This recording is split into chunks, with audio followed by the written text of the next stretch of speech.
ओम शांति। आज 26 सितंबर 2022 के साकार मधुर महावाक्य हैं। आज की मधुर मुरली में बाबा ने इस यज्ञ का महत्व समझाया। स्वयं निराकार परमात्मा ने प्रजापिता ब्रह्मा द्वारा ये यज्ञ रचा है, जिसका नाम है राजस्व अश्वमेध अविनाशी ज्ञान यज्ञ, रुद्र ज्ञान यज्ञ जिसे कहते हैं। इस यज्ञ में अनेक प्रकार के विघ्न भी पड़ते हैं, लेकिन आप ब्राह्मण आत्माएं इस यज्ञ की रक्षक आत्माएं हो। आपको इस यज्ञ की रक्षा करनी है। ब्राह्मण गायन योग्य तो हैं, लेकिन पूजन योग्य नहीं। बहुत ही गहरी बात आज बाबा ने समझाई कि जब तुम बच्चों में ज्ञान की प्रकाष्ठा हो जाएगी तो तुम्हारी अवस्था अचल अडोल बन जाएगी। आपकी स्थिति कर्मातीत बन जाएगी। आपको माया के तूफान परेशान नहीं करेंगे। भले कितने भी तूफान आए, आपको एक बाबा की याद में रहकर बाबा से ही गाइडेंस लेते रहना है कि इस परिस्थिति में मुझे क्या करना है। अब तक गीत सुनते आए, अब गीतों का अर्थ समझना है, बुद्धि में रखना है कि बाबा हम सबको सत्युगी दुनिया का वर्षा देने आए हैं। बाबा कहते मैं वर्षा देता हूँ, रावण श्राप देता है। ये भूल और अभूल का खेल है। जब ये ज्ञान की बातें तुम बच्चे भूल जाते हो तो जैसे कि जीवन बंध में चले जाते हो। बाबा का बनते हो तो एक सेकंड में जीवन मुक्ति मिलती है। ये पढ़ाई उसी की बुद्धि में बैठेगी जो हर रोज़ पढ़ते हैं। अच्छी रीति पढ़ने वाले बच्चों की बुद्धि में ये ज्ञान रतन ठहरेंगे।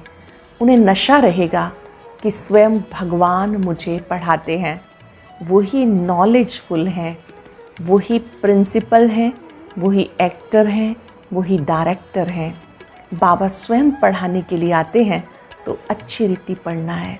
मुरली से बहुत प्यार होना चाहिए। यहाँ बाबा कहते जब आप सुनते हो तो ये ज्ञान भी है और योग भी है। मुरली से बहुत प्यार होना चाहिए। कैसे भी करके अच्छी रीति पढ़ना है। बाबा को पाया सब कुछ पाया। सुनते हैं बाबा के मधुर बोल।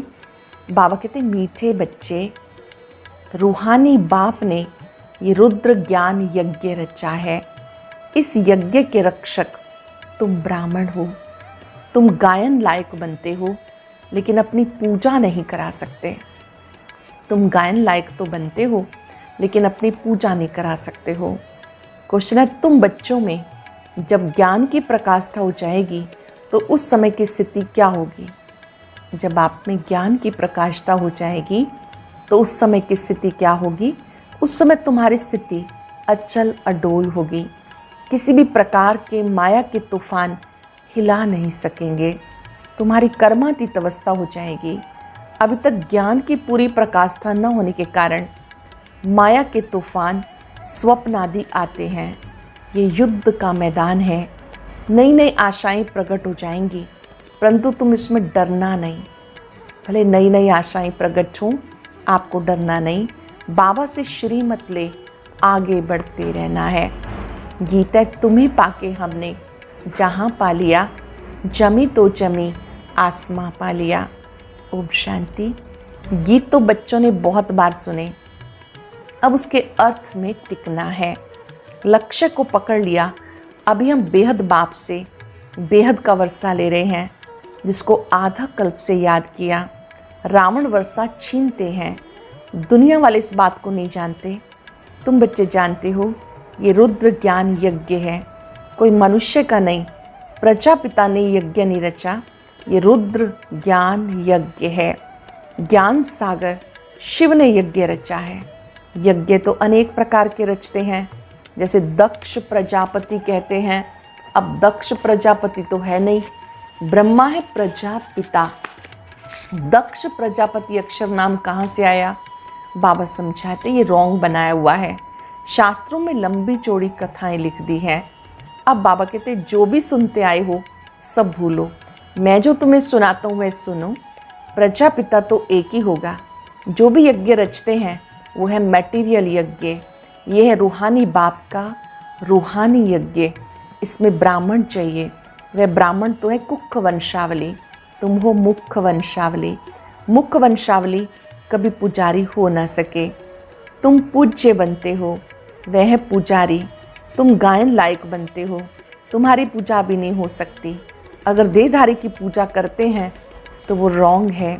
पवित्र हैं ही सतयुग में देवताएं। हिंदुओं की रस्म रिवाज है जो स्त्री को कहा जाता पति तुम्हारा गुरु ईश्वर सब कुछ है, तो पति के चरण धोकर पीती है। आजकल तो वो रिवाज नहीं है। सिविल मैरिज में अक्षर नहीं निकालते कि पति तुम्हारा गुरु ईश्वर आदि है। ये सब है ठगी। इसने चित्र भी ऐसा बनाया कि लक्ष्मी नारायण के पांव दबा रही है। समझते हैं वह भी ये सब करती थी। हिंदू नारी को ये करना चाहिए। हाफ पार्टनर से धंधा कराया जाता है क्या? बाबा पूछ रहे हैं कि स्त्री जो आपकी हाफ पार्टनर है, क्या उससे ये धंधा कराया जाता है क्या? किस्म किस्म के होते हैं, तो जो रस्म देखते हैं वो चित्र बना देते।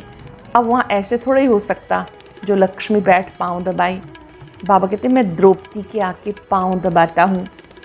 उन्होंने फिर श्री कृष्ण का रूप दे दिया। ये सब व्यर्थ बातें। वहाँ राम को तो 4 भाई होते नहीं, वहाँ बच्चा भी तो एक होता है। 4 बच्चे कहाँ से आए? बाबा कहते मैं तुम्हें इन सब शास्त्रों का सार समझाता हूँ। ये बातें तुम बच्चों को समझाई जाती, तुम समझा सकते हो।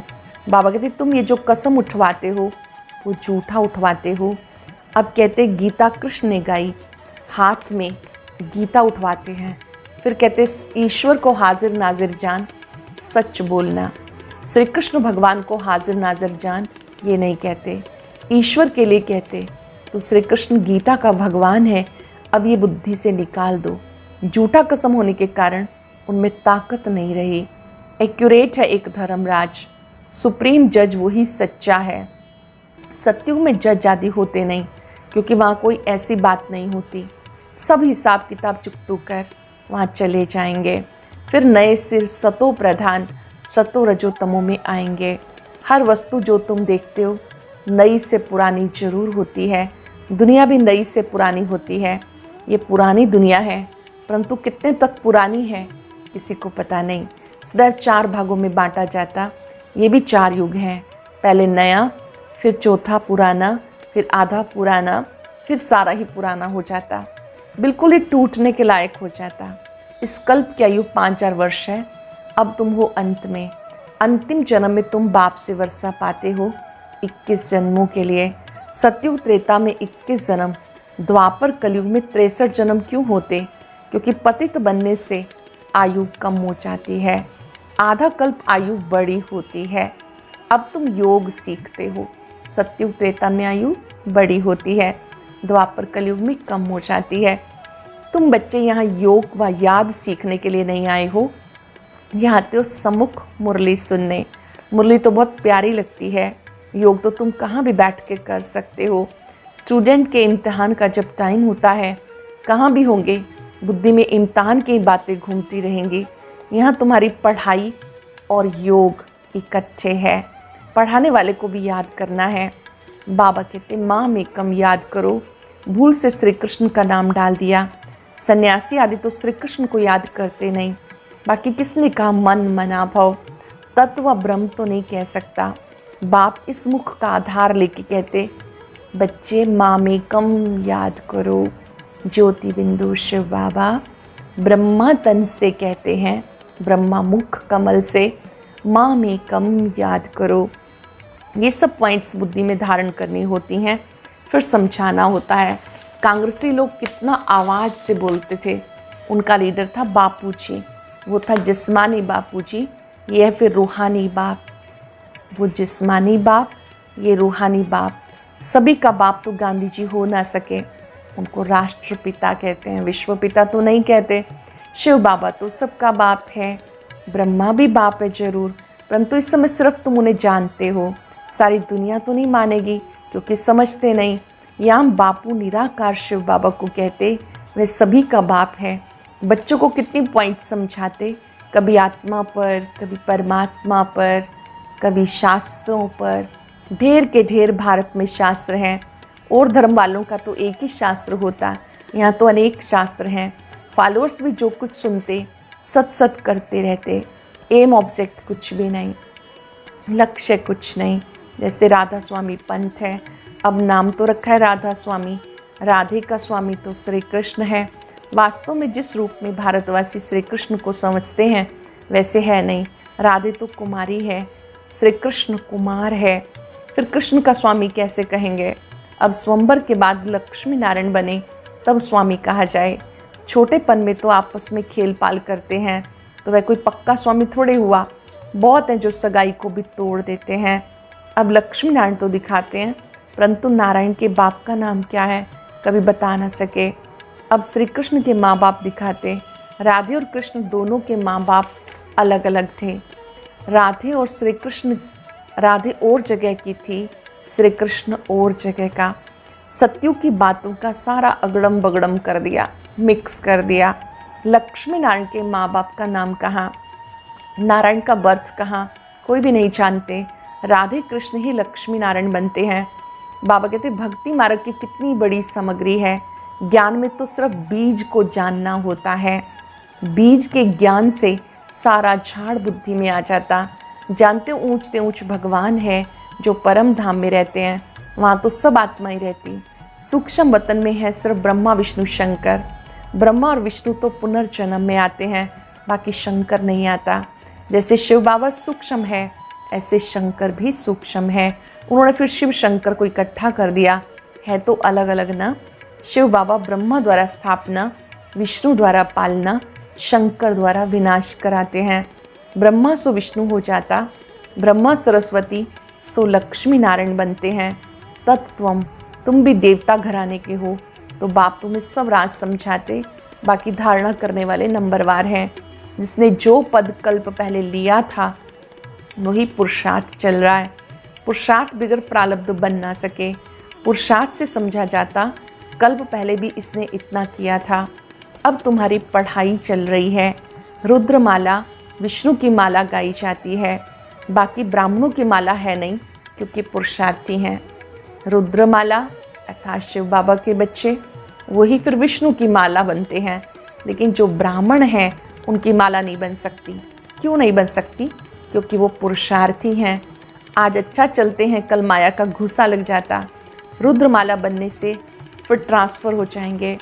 ब्राह्मण तो पुरुषार्थी हैं। आज अच्छा चलते हैं, कल गिर पड़ते हैं तो माला बन ना सके। आगे माला बनती थी, फिर 3-4 नंबर में आने वाले आज है नहीं। ये युद्ध का मैदान है। कुछ भी बात समझ में ना आए तो पूछो, क्योंकि तुम्हें औरों को भी समझाना है। कुछ भी बात समझ में ना आए तो पूछो, क्योंकि तुम्हें औरों को भी समझाना है। कच्चे जो हैं वो मूंझ पड़ते हैं। ब्राह्मणों में भी नंबरवार हैं, कोई कोई तो पूछते भी हैं। बाबा ने समझाया माया के तूफान बहुत आएंगे, तो हम उन पर कैसे विजयी बने। अनुभवी टीचर ना हो तो कैसे समझा सकेगी। अगर टीचर को इन बातों का अनुभव ना हो तो औरों को कैसे समझाएगी। बाबा समझाते माया के तूफान स्वप्न आदि सब आएंगे। जब तक ज्ञान की पूरी प्रकाष्ठा आ जाए, कर्मातीत अवस्था हो, इस समय बहुत आएंगे। बूढ़ों को और ही जवान बना देंगे, नई नई आशाएं प्रकट करेंगे। तुम कहेंगे आगे तो कभी ऐसे ख्याल भी नहीं आते थे। अरे युद्ध के मैदान में तुम अब आए हो। वैद्य लोग कहते हैं इस दवाई से बीमारी सारी बाहर निकलेगी। तो बाबा अनुभवी है, सब कुछ बताते रहते, जरा भी डरना नहीं। कहते ज्ञान में आने से तो पता नहीं क्या हो गया, इससे तो भक्ति अच्छी। बाबा कहते भले जाओ भक्ति में, वहाँ तुम्हें ये तूफान नहीं आएंगे। बाबा सब बातें समझाते। रोज़ सुनने वालों की बुद्धि में पूरी धारणा होगी। मुख्य है ही नॉलेज से काम, फिर भले कहाँ भी जाओ मुरली तुम्हें मिलती रहेगी।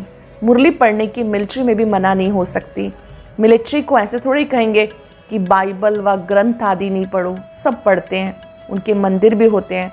तो मुरली कहाँ भी मिल सकती है, फिर भी लक्ष्य तो मिला हुआ है। मुख्य बात है बाप का परिचय देना। पहले तो निश्चय बैठे कि हमें पढ़ाने वाला नॉलेजफुल गॉड फादर है। पक्का निश्चय बैठे हमें पढ़ाने वाला गॉड फादर है, तब और बातों को समझ सके। गॉड फादर कैसे आके पढ़ाते हैं किसी को पता नहीं। लिखा हुआ है भगवान वाच, उनका नाम शिव है, परमात्मा है। परम अर्थात सुप्रीम, परम धाम में सब रहते हैं। आत्माओं में भी सुप्रीम पार्ट तो किसका होगा ना? उनको क्रिएटर, डायरेक्टर, मुख्य एक्टर कहा जाता है। वह है रचयिता, करण करावनहार, फिर पार्टधारी भी है। इसमें आकर कितना पार्ट बचाते जिससे भारत स्वर्ग बनता है। ऊंच से ऊंच बाप शिव बाबा आया, क्या आके किया कुछ नहीं जानते। कल्प की आयु ही लंबी कर दी। बाबा कहते मुझे आना है कलयुग अंत, सतयुग आदि में। सतयुग में लक्ष्मी नारायण का राज्य था, पावन दुनिया थी। हम सो पावन, फिर हम सो पतित। चढ़ती कला उतरती कला कैसे होती हैं, ये सब तुम्हारी बुद्धि में है। बाबा कहते बच्चे सबको बाप का परिचय देते रहो। मुख्य कार्य है सबको शिव बाबा का परिचय देते रहो। बाप जब स्वर्ग का रचयिता है तो जरूर हमें स्वर्ग की बादशाही मिलनी चाहिए। भारत को थी, अब नहीं है, इसलिए भगवान को आना पड़ता। भारत ही शिव बाबा का बर्थ प्लेस है। आकर तुम्हें स्वर्गवासी बनाया था, अब तुम भूल गए हो। भूल और अभूल का ये खेल है।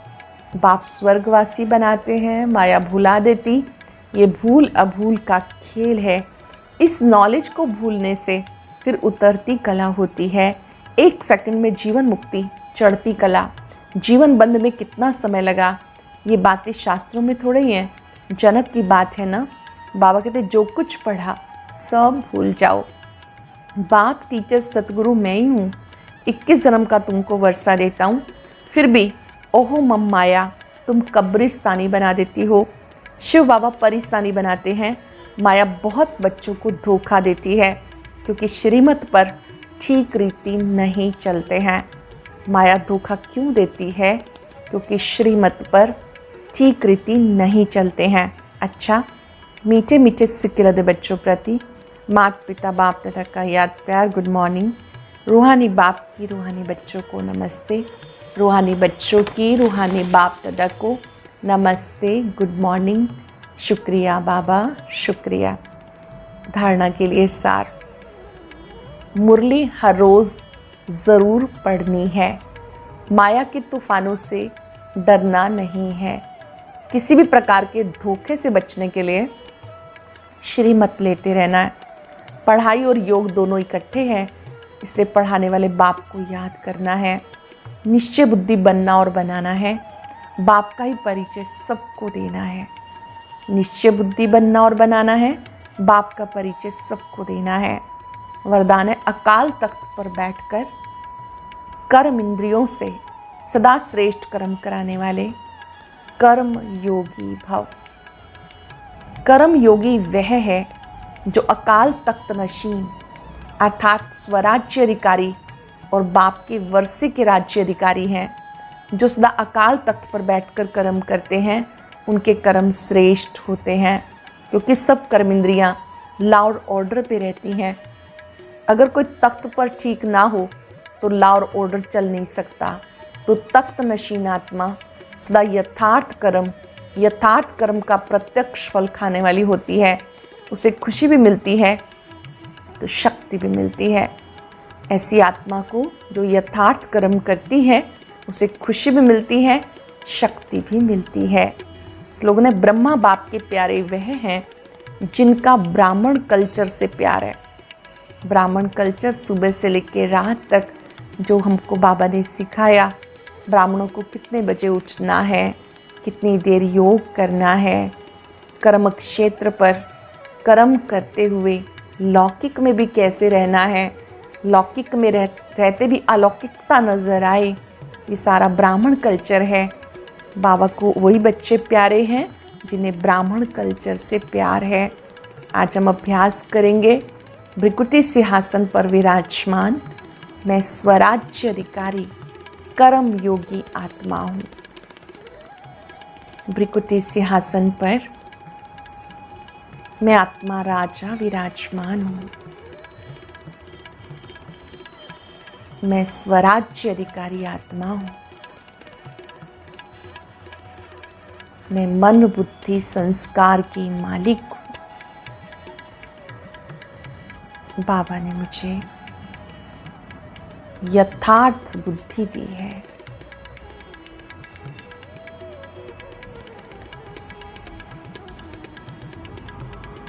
परमात्मा शक्ति शक्तियों को फाउंटेन की तरह अपने में आता देखें।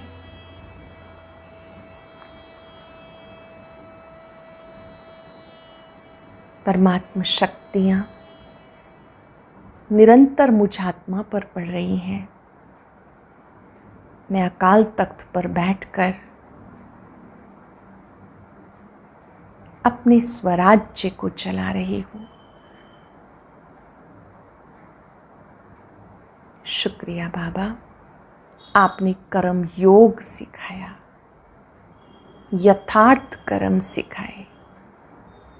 शुक्रिया, शुक्रिया। ओम